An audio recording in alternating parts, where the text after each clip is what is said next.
中国西部祁连山脉是一片被时光凝结的神秘高地，似一座横亘于青藏高原洪荒之地的绿色湿岛。那里冰川密布，河流纵横，湿地草甸星罗棋布，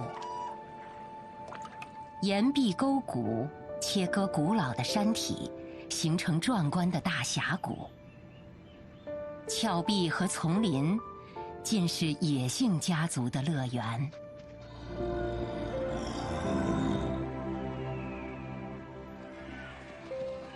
人类遵循自然规律，善待山河林木，和这些野性家族友善相处，共享这片天地，共同书写着这片土地上的精彩和野性之美。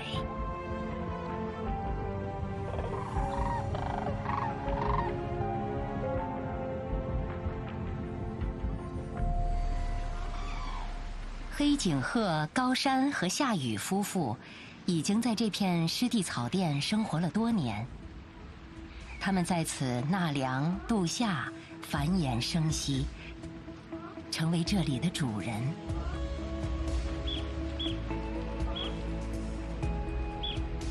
生存不易，幼鹤从出生到长大，成长过程中的陪伴和快乐，不幸与挑战，组成了他们生活的全部。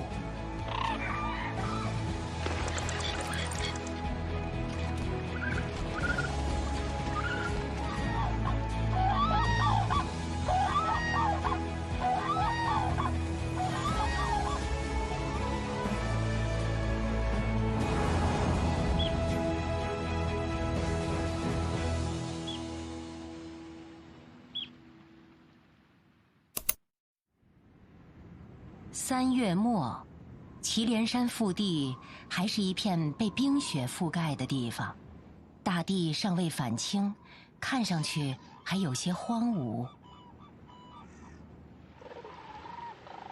此时，海子湿地迎来了他最亲密的伙伴们。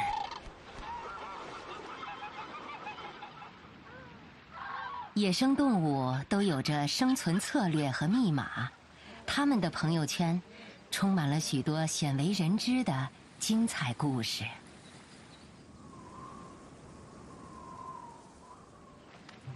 黑颈鹤是唯一生活在高原的鹤类，是世界上最稀有的鹤种，目前地球上仅存1万余只。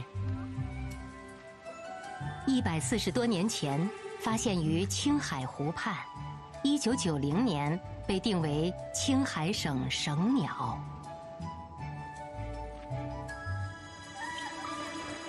迁徙出道时，它们3、5成群聚集在一起，边觅食边在自己原有的领地上开始修筑加固它们的爱巢。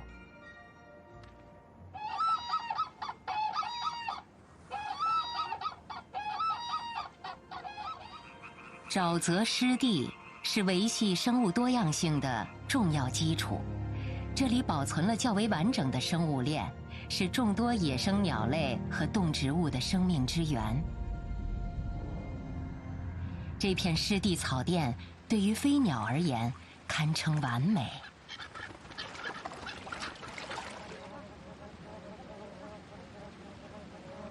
黑颈鹤的领地和巢比较固定，在夏季栖息地定居下来后，它们互不往来，互不打扰，开始居家生活。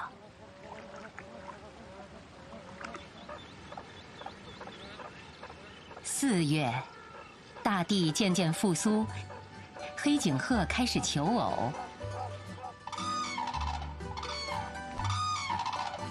他们的爱情是以雄鹤的独舞和高歌拉开序幕的。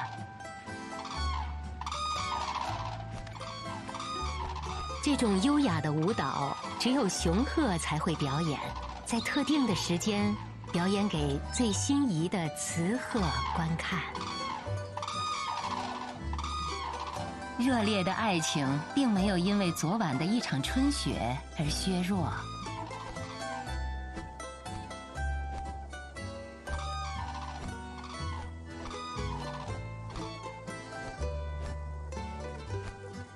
小伙子出色的表演，最终赢得了姑娘的芳心。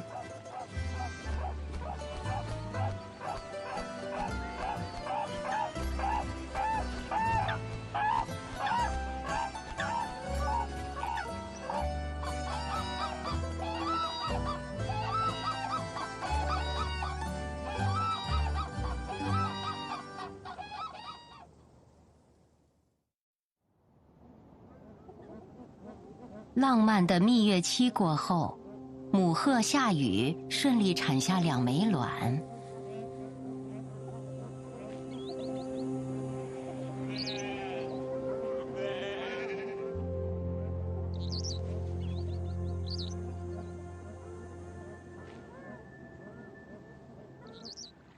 黑颈鹤的巢比较简陋，以就近的枯草堆积而成。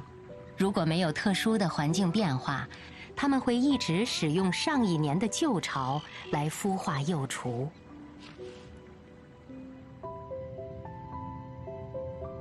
在原有旧巢的基础上稍作修补，即使用。他们将巢安置在沼泽或湿地中的高处位置，认为这样会很安全。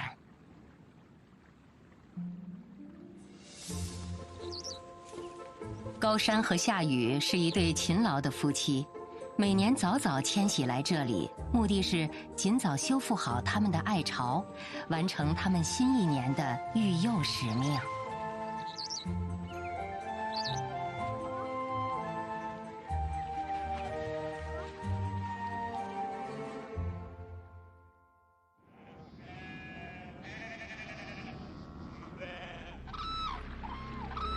这是一只不幸的鹤，腿断了，无法飞行离开。但是先前占据这里的黑颈鹤夫妇认为这是入侵行为，多次警告驱赶无效后，他们无情地将其啄死。黑颈鹤领地意识极强，出于本能，它们是绝对不会容忍同类或其他动物靠近自己的领地或巢穴的。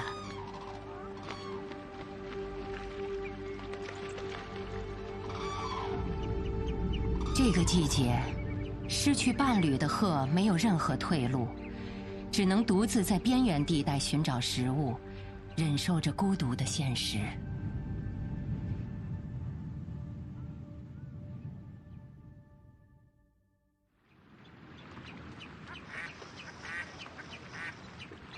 漫长的孵化期开始了，新生命需要30天左右才能诞生。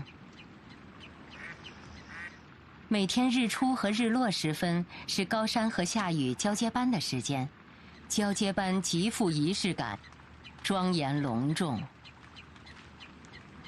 仪式开始。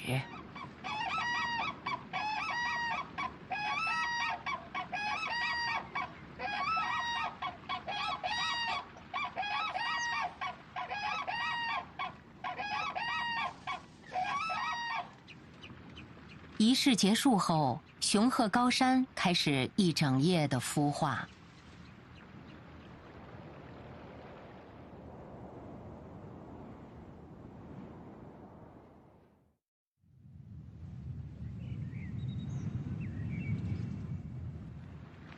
孵卵并不是一件轻松的事情，长时间孵卵会体力透支，而休息的一方会尽量飞得远一些。这样可以避免暴露巢的位置而受到天敌的攻击。祁连山区气候变化无常，一天内可体会4季的变化。由于高原特殊的环境，黑颈鹤在孵卵阶段不得不经历许多恶劣天气侵袭。多年的经验告诉他们，任凭风雨交加，不惜一切代价要保住两枚卵的安全。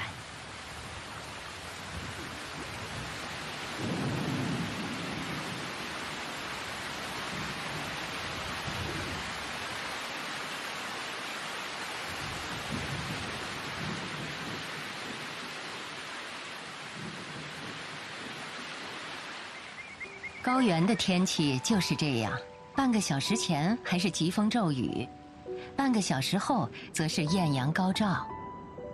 刺眼的阳光带着强烈紫外线的灼烤，照射在地面上。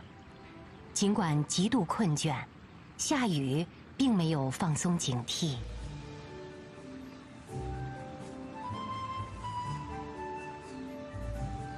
夫妻俩很有经验，他们每隔一段时间就会起身翻动一次卵，并离巢休息10分钟左右，借机给卵适度降温。他们知道，孵化时间过长，卵会过热，对胚胎的发育不利。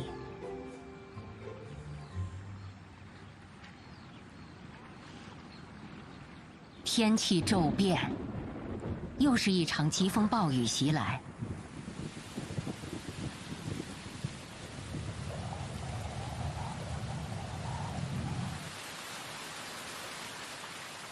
高山和夏雨在暴风雨中坚守着，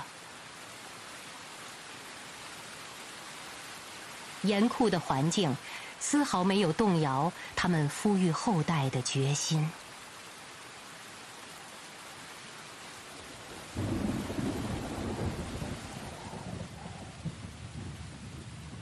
雨过天晴，湿地草甸又恢复了它特有的明媚景象。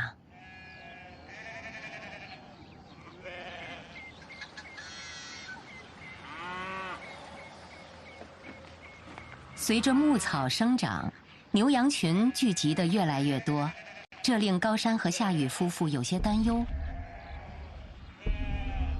鲁莽的牛群有时也会踩踏破坏他们的鸟巢。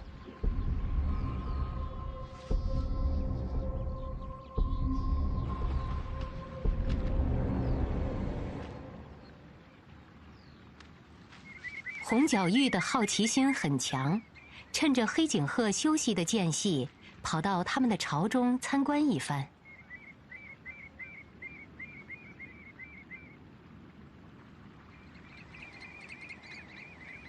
黑颈鹤夫妇并没有介意他们的失礼。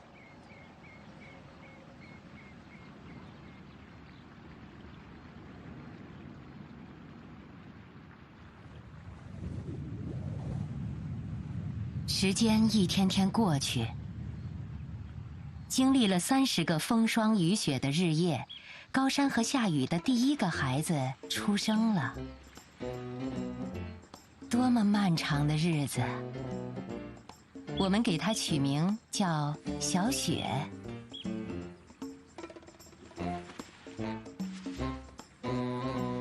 刚刚出壳几个小时，还站立不稳，小家伙已经迫不及待地四处挪动着，打量着眼前这个陌生的世界。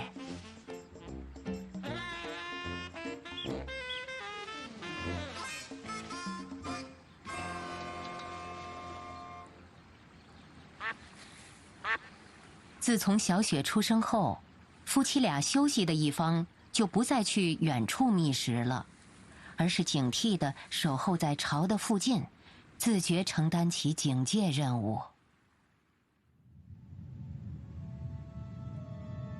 祁连山国家公园内拥有湿地、草原、森林3大生态系统，相互依存，互为关联。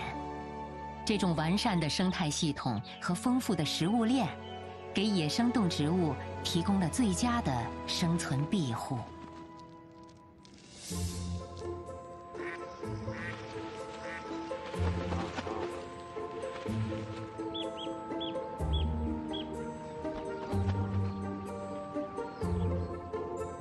6月，整个海子湿地变成了一个巨大的育幼所。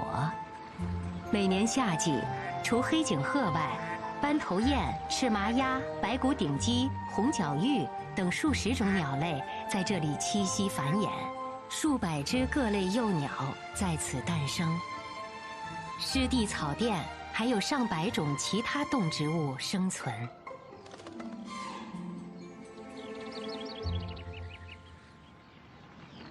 海子湿地植被丰富，生态类群以湿生植物和水鸟为主，伴生有一些小型的兽类。丰富多样的植物、浮游生物和底栖动物，为黑颈鹤、雁鸭、恒玉类水鸟提供了充足的食物来源。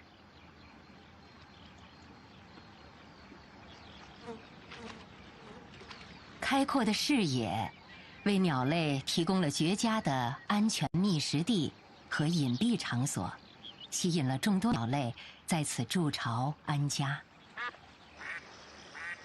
因此，夏季的海子湿地成了动物们传宗接代的最佳产房。2天后，高山和夏雨夫妇又迎来了他们的第2个小宝宝。小家伙是在雨夜诞生的，我们给它取名小雨。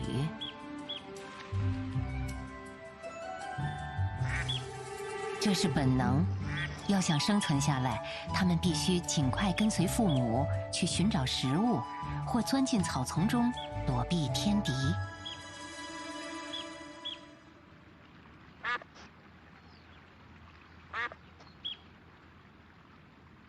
第2只幼鹤出壳，意味着孵化期结束，艰难的哺育阶段才刚刚开始。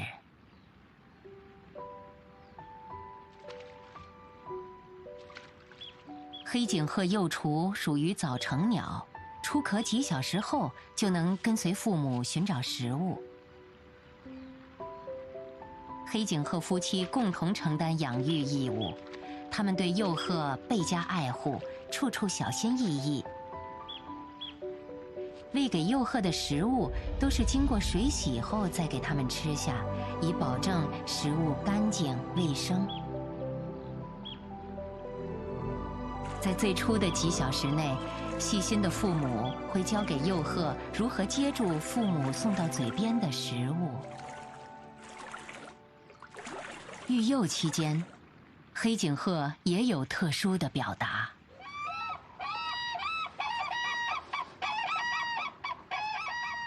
它们在宣示领地，威慑外来入侵者，也是警告其他动物或人类不要靠近。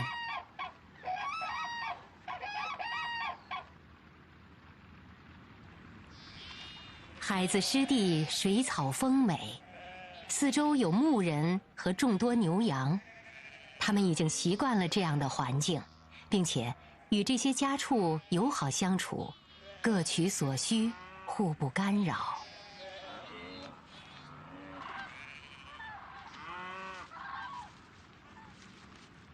幼鹤成长过程中，营养食物不能缺少。由于黑颈鹤的杂食习性，植物根茎、叶子、鼠类、鱼类、蛙类、昆虫，以及其他鸟类的雏鸟和卵，都是它们菜单上的美食。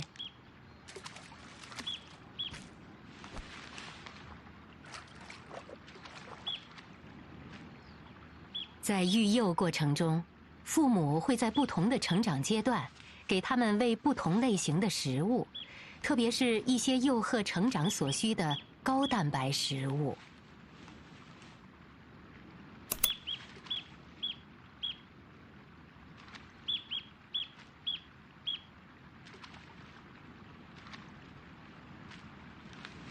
进入求偶期的白骨顶鸡，每天只做2件事：觅食和洗漱，为寻找中意的伴侣而忙碌着。艳丽夺目的黄头吉羚更注重外表的干净整洁，它也会花更多的时间来梳洗装扮，准备迎接它的新娘。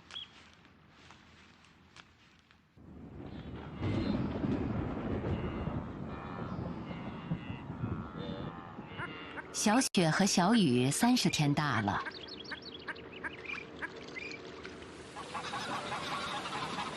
一场大雨为他们做了洗礼。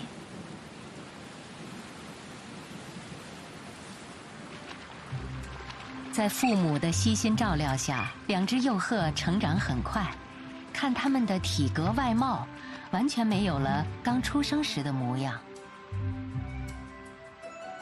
高山和夏雨夫妇育儿有方，加之湿地草甸食物丰富，小鹤健壮成长，30天，个头已长到40厘米左右，体重增加了好几倍。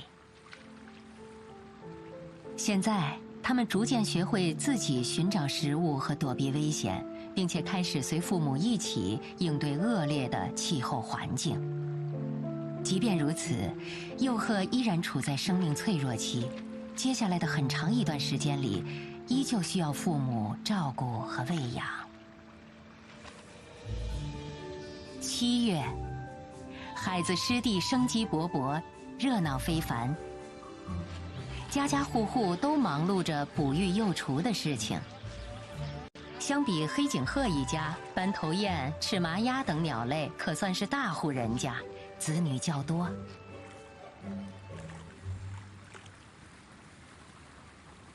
这个季节，不愉快的事情时有发生。由于黑颈鹤的杂食习性，它们在寻找食物的过程中，也会与邻居们产生或大或小的矛盾冲突。现在也是邻居白骨顶鸡、赤麻鸭、斑头雁等鸟类孵卵育雏的时节。如果看护不好，它们的卵和幼雏很容易被黑颈鹤一家猎取。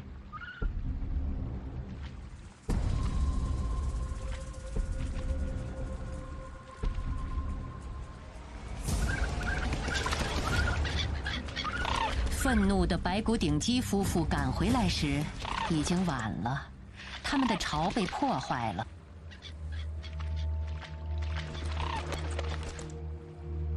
现实是残酷的，1年的辛苦付之东流，弱肉强食就是他们的生存法则。白骨顶鸡也有凶悍的一面，为争夺领地会大打出手，但在高大威猛的黑颈鹤面前，它们弱小的身躯显得无能为力。黑颈鹤凭借高大的体型和匕首一样的喙，成为这里的霸主。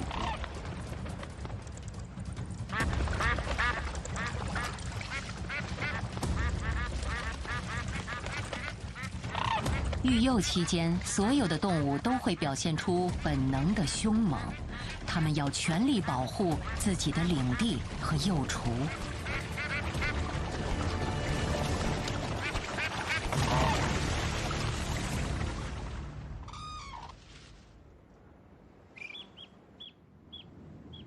多日的连阴雨后，天空终于放晴。渐渐长大的2只小鹤越来越独立，已经不需要父母时刻守护了，开始享受自由自在的觅食游玩的生活。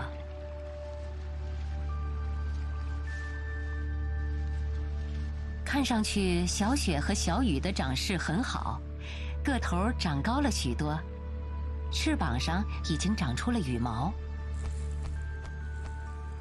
哥哥小雪比妹妹小雨早出生2天，个头明显比妹妹要高一些。随着不断成长，兄妹俩也渐渐显露出不同的性格特征。哥哥很灵动，紧随父母，从不错过吃东西的机会。而妹妹小雨则性格内向，不合群，不爱吃东西，总是脱离家庭，独来独往。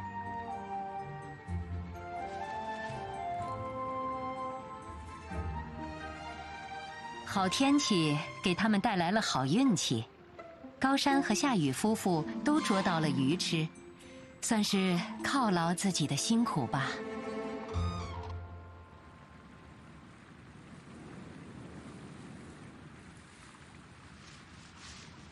随着小鹤身上羽翼渐丰，它们开始向父母学习生活技巧，梳理羽毛，抖动翅膀，加快胎毛脱落。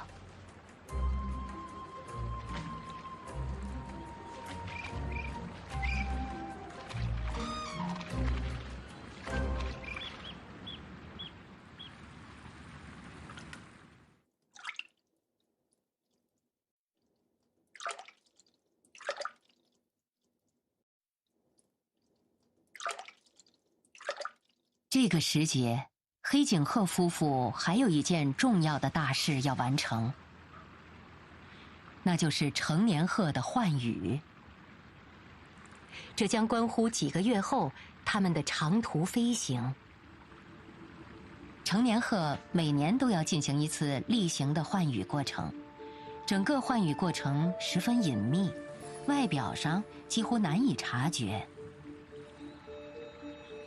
处在换羽阶段的成年鹤会短暂失去正常的飞行能力，此时也是它们战斗力最为薄弱的时期。一旦被鹰、狐狸等天敌察觉，它们不仅自身难保，幼鹤也将会遭受难以抵御的灭顶之灾。因此，换羽期间，它们表现得非常谨慎，对周边的环境会时刻保持高度警觉。觅食地和活动范围尽量选择在深水区或者深草区，确保安全度过换羽期。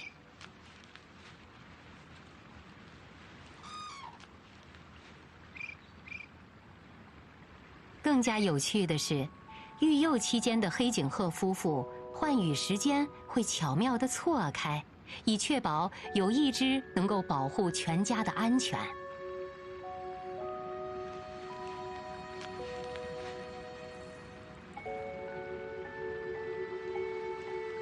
待一只完成换羽后，另一只才开始进行换羽。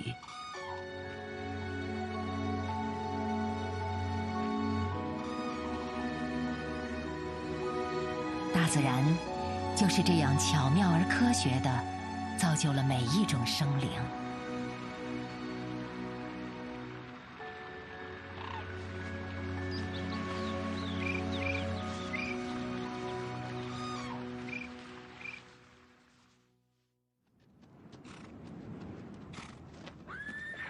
高山和夏雨一家的邻居藏狐家的幼崽也出生6周了。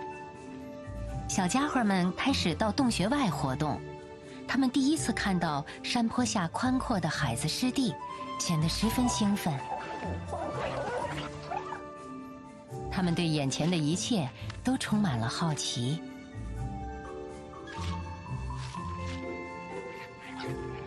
现在，他们的任务就是相互嬉戏玩耍。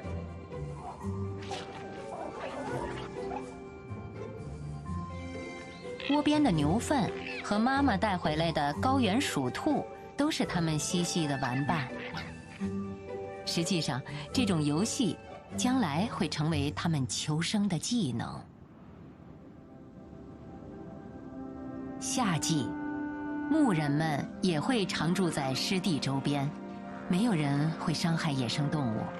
由于很好的保护，现在生活在祁连山国家公园里的许多野生动物并不十分惧怕人类。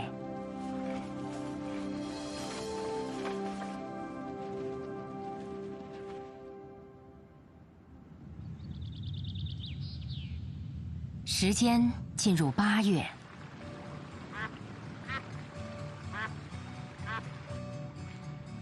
小雪和小雨已经出生50天了。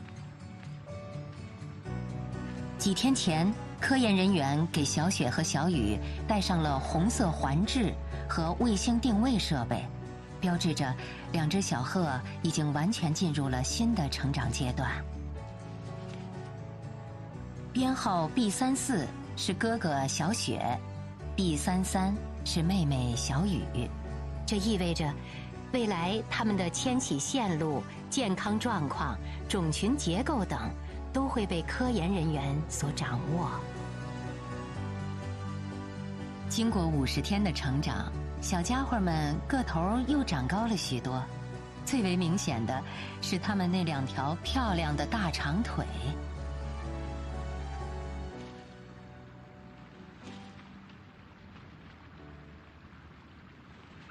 妹妹小雨还是那样胆小孤僻，总是躲躲藏藏，不肯随父母一起觅食。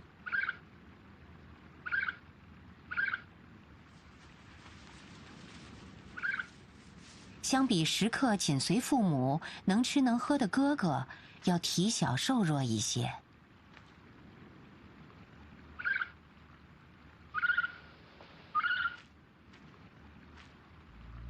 今天运气不错，父母给他们加餐喂食了鱼肉、鼠兔肉、青蛙等许多高蛋白食物。有了蛋白质的加持，对幼鹤成长十分有利。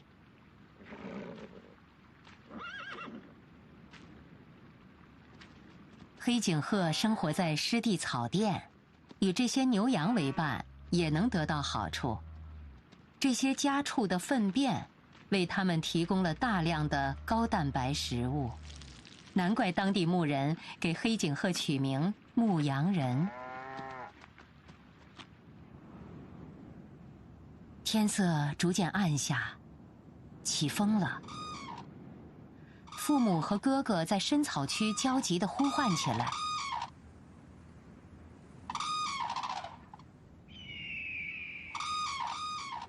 原来喜欢独来独往的小雨不知了去向。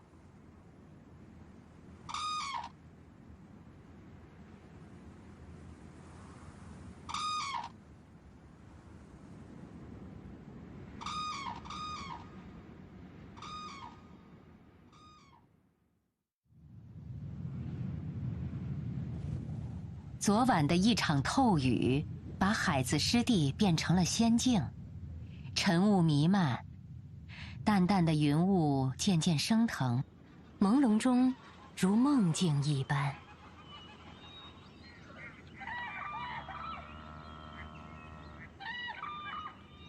海子深处传来了黑颈鹤一家的歌声。经过一夜的寻找，他们终于找到了走失的小雨。2只幼鹤成长速度惊人，湿地中半米多高的水草已经隐藏不住它们日益长高的身体，身上的羽毛快速生长，逐渐展露出黑颈鹤高傲挺立的身姿。渐渐长大的2只幼鹤平安健康，虽然在父母面前，哥哥总是抢占先机，父母似乎也有些偏爱哥哥。但当父母不在身边时，哥哥十分体贴妹妹，兄妹间的情感也日渐亲密起来，这也是高山和夏雨想要的。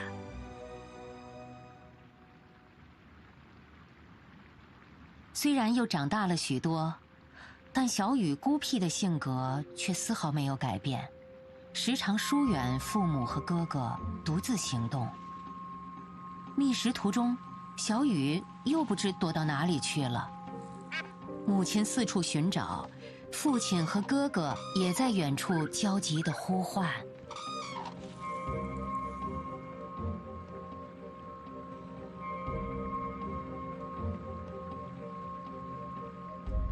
又是一个不平静的夜晚。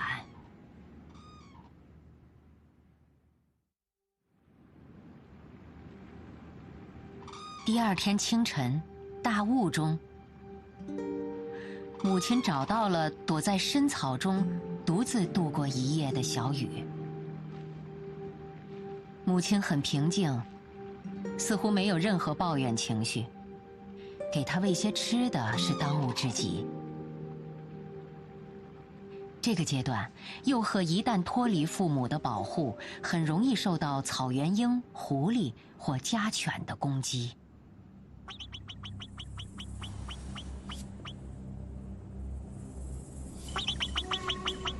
远处山坡上，旱獭急促的报警声引起了高山和夏雨的警觉。原来，邻居家的2只狐狸幼崽跑进了领地。高山和夏雨发出了警告，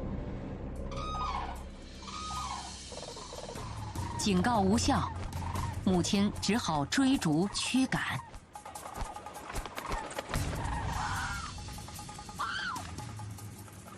父亲则迅速带着2只小鹤向海子深处躲去。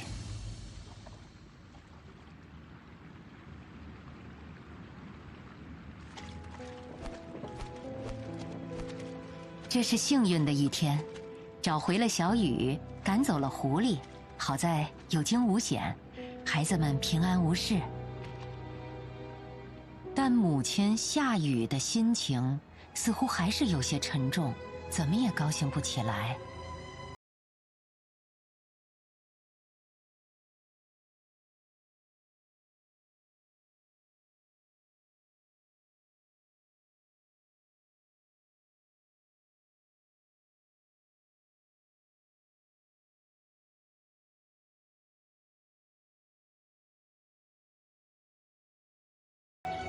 一家人借着暖暖的余晖，向海子深处走去。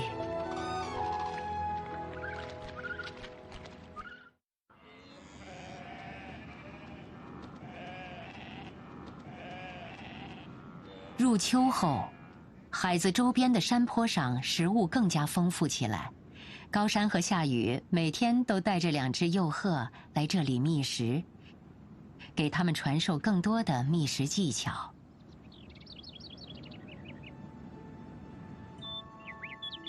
9月的祁连山区，早晚已是寒意浓浓。清晨，大地已被冰霜所染。随着时间的推移，2只幼鹤已经80天大了，身高已接近60厘米。尾部的羽毛和翅膀上的飞羽已逐渐长成。3级飞羽的羽片完全长出，黑色的初级飞羽和次级飞羽已经十分明显。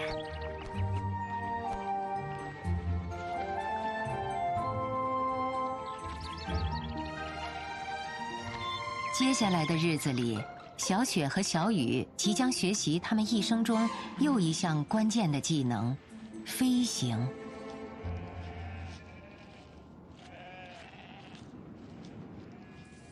现在，2只幼鹤还不能完全脱离对父母的依赖，距离迁徙的日子越来越近了。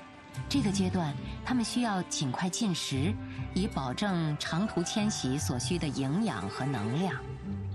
因此，白天它们觅食的活动范围越来越大，父母一刻不停地轮流给小鹤喂食。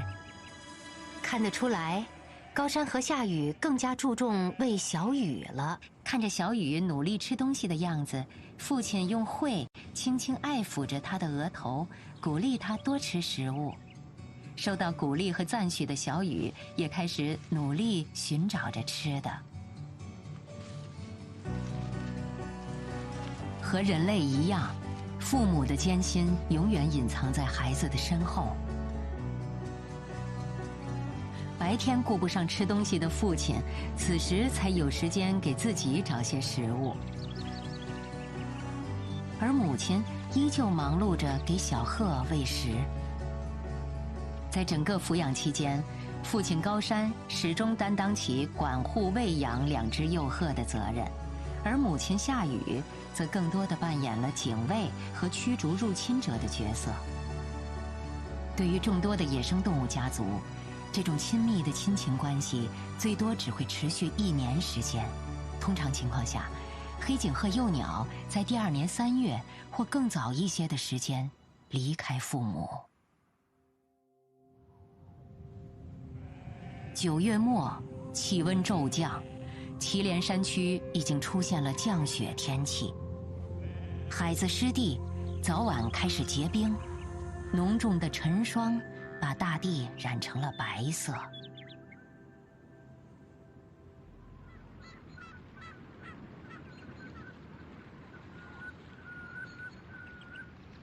今天，两只幼鹤出生整整90天了。哥哥小雪已经顺利学会了飞行，看上去十分健壮。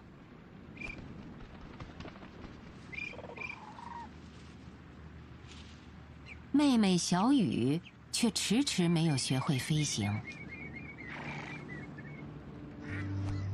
这几天，孩子湿地来了许多新面孔，这意味着距离鸟类迁徙不远了。看着邻居家的幼鸟在不停地练习飞行，高山和夏雨夫妇不免有些焦急。他们一边带着幼鹤觅食，一边催促两只小鹤加紧练习飞行。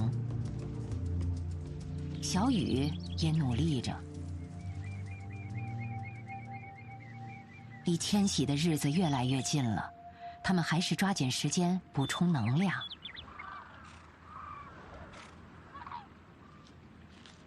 今天父母去远处觅食了，留下哥哥照看妹妹。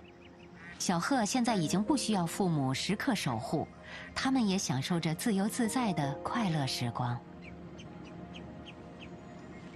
哥哥很尽责，一次次示范，教妹妹练习飞行，但妹妹始终无动于衷。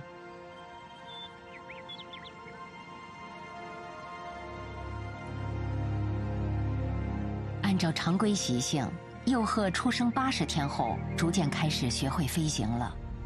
如果到迁徙时间，小雨还不会飞行，父母就只能放弃带她前往千里之外的越冬地了。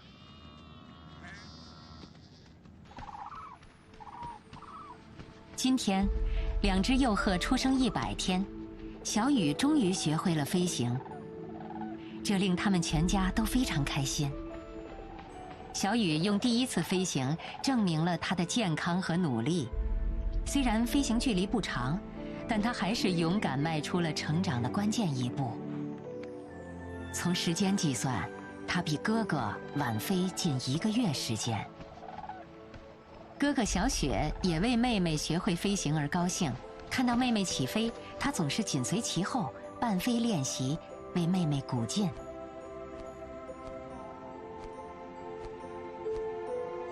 不管体质能力有何不同，黑颈鹤一家都会一直互相呵护鼓励，不让其中一个掉队。这就是黑颈鹤顽强的生命力和生存密码。天有不测风云，正当黑颈鹤全家为小雨学会飞行而高兴的时刻，一场突如其来的意外降临了。随父亲练习飞行时，意外碰到高压输电线上摔下来的，是哥哥小雪。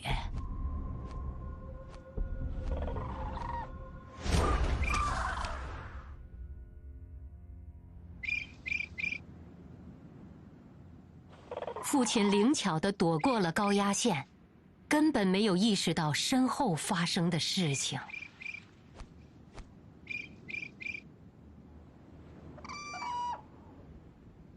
小雪不幸跌落后，摄影师不顾沼泽地有陷落的危险，趟过泥泞的湿地，迅速跑向出事地点，救起了严重受伤的小雪。在朝夕相处的200多天里，摄影师已经和黑颈鹤一家产生了深厚的感情。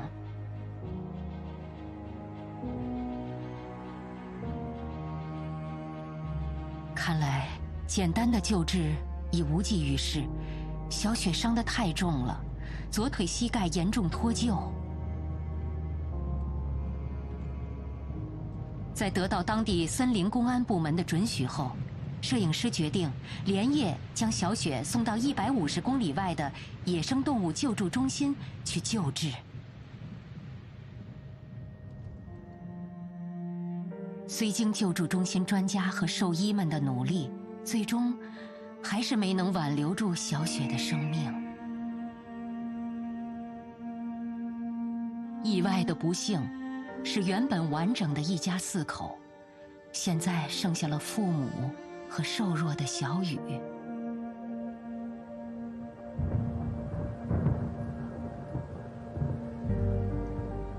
失去了哥哥的陪伴，性格孤僻的小雨显得更加孤单了。痛失小雪后，高山和夏雨夫妇似乎更加珍爱身边的小雨了。小雨也时刻贴近父母觅食。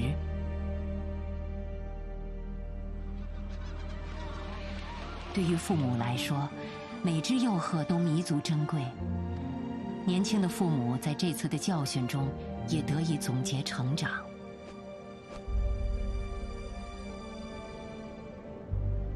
幼鹤成长的历程充满了艰辛和痛苦。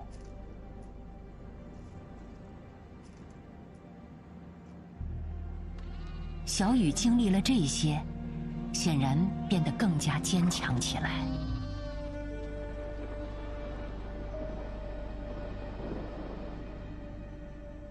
在夏季栖息地，不是每个黑颈鹤家庭都是幸运的。不幸的黑颈鹤家庭只好两手空空离开夏季栖息地。11月下旬，海子湿地已全部结冰，在这里渡夏的所有鸟类陆续带着新生幼鸟迁徙离开。藏狐幼崽也离开巢穴，学习应对漫长的冬日，开启了独立生活的新旅程。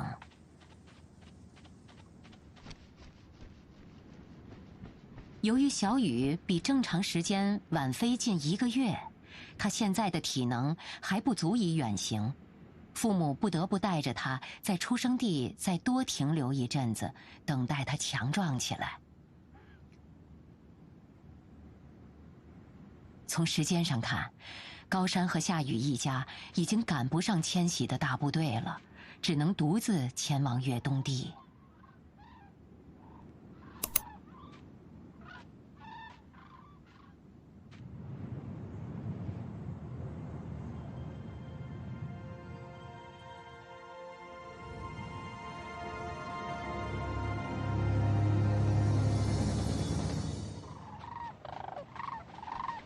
是时候启程了。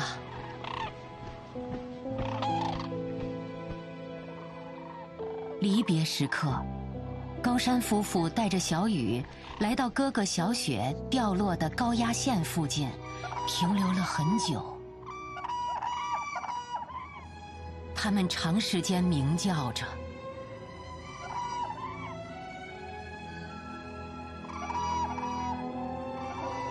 起初，我们并不懂得高山和夏雨长时间鸣叫是为了什么。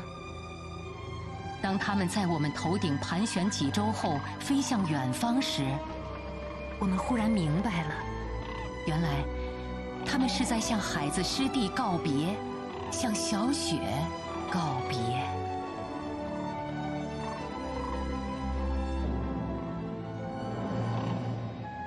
结束了第1阶段成长的历程，接下来，小雨将接受第2阶段的成长考验——迁徙越冬。相信，只要我们人类保护好湿地，保护好它们赖以生存的栖息地，它们还会回这里生儿育女，延续它们的生命故事。